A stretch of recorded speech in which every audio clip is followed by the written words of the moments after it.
नमस्कार दोस्तों, आज इस वीडियो में बात करेंगे भारत के 75 सालों की उपलब्धि व वैभव पर।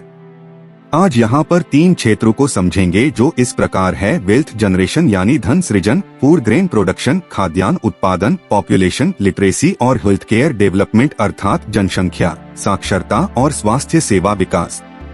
इन 75 सालों में हमने अपने सपनों को कितना साकार किया है, इस वीडियो को देखने के बाद आपका विश्लेषण व कमेंट्स भी महत्वपूर्ण है। इस साल हम अपने आजादी की 75वीं स्वतंत्रता को आजादी के अमृत महोत्सव के रूप में मना रहे हैं। अब बात करते हैं वेल्थ जनरेशन यानी धन सृजन की। तो 1960 में हमारी जीडीपी $0.04 ट्रिलियन यानी 3 खरब 20 अरब रुपए की थी, जो करीब 80 गुना बढ़कर 2021 में $3.18 ट्रिलियन अर्थात 254 खरब 40 अरब हो गई है, जिसे आगे 2026 से 27 तक $5 ट्रिलियन तक जाना है। Per capita national net income प्रति व्यक्ति राष्ट्रीय शुद्ध आय रुपए में 1950 में 265 रुपया थी, जो 567 गुना बढ़कर 2020 से 21 में 1,50,326 रुपया हो गई है। इंटरनेशनल ट्रेड अंतर्राष्ट्रीय व्यापार जीडीपी के प्रतिशत 1960 में यह 11.30% था, जो 2010 में 55.60% हुआ और कोरोना के कारण घटकर 2020 में 39.90% है।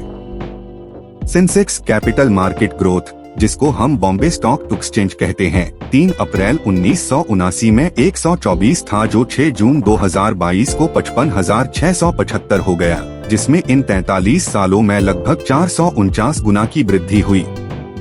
अब बात करते हैं खाद्यान्न उत्पादन की। Net export of food grain खाद्यान्न का शुद्ध निर्यात 1951 में हम -4.8 टन पर थे। इसका मतलब है 4.8 टन अनाज का आयात करते थे। अब 2020 में हम 5.9 टन खाद्यान्न का निर्यात कर रहे हैं। 1990 से 91 में हम खाद्यान्न में आत्मनिर्भर बने। इसका एक और अर्थ निकला जा सकता, जो हरित क्रांति हमने 1970 के दशक में शुरू की थी, उसने हमें 1990 के दशक में आत्मनिर्भर बनाया। मिल्क प्रोडक्शन दुग्ध उत्पादन की बात करें, 1950 से 51 में हम 17 मिलियन टन का उत्पादन करते थे, जो 11.67 गुना बढ़कर 2019 से 20 में 198.4 मिलियन टन पर आ गया है। एग प्रोडक्शन अंडों के उत्पादन की बात करें तो 1950 से 51 में 1831 मिलियन टन अंडों का उत्पादन करते थे, जो 62.47 गुना बढ़कर 2020 से 21 में 1,14,383 मिलियन टन हो गया है। फिश प्रोडक्शन यानी मछली का उत्पादन 1950 से 51 में 7,52,000 टन था, जो 18.71 गुना बढ़कर 2019 से 20 में 1,40,70,000 टन हो गया है। Per capita availability of food grain gram per day, प्रति व्यक्ति खाद्यान्न उपलब्धता ग्राम प्रतिदिन 1951 में चावल -158.9 ग्राम प्रति दिन था, जो बढ़कर 2020 में 201.2 ग्राम प्रति दिन हो गया है। 1951 में गेहूं -65.7 ग्राम प्रति दिन था, जो अब 2020 में 17.17 ग्राम प्रति दिन हो गया है। पल्सेस दालों की बात करें तो 1951 में पल्सेस 60.7 ग्राम प्रति दिन थी, जो घटकर 2020 में 47.9 ग्राम प्रति दिन हो गई है। यहाँ हमें ध्यान देने की जरूरत है। अब बात करते हैं population literacy and health care development अर्थात जनसंख्या, साक्षरता और स्वास्थ्य सेवा विकास।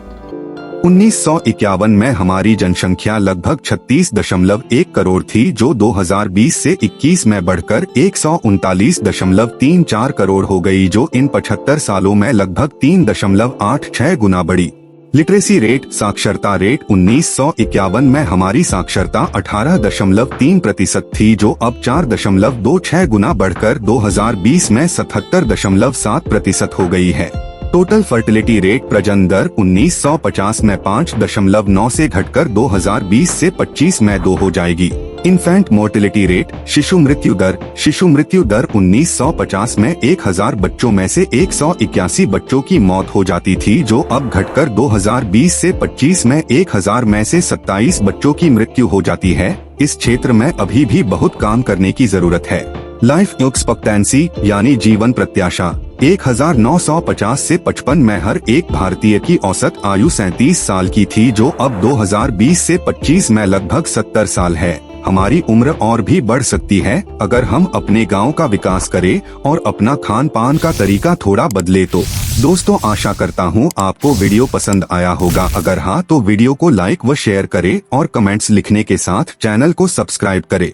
Thanks for watching. Goodbye till next video.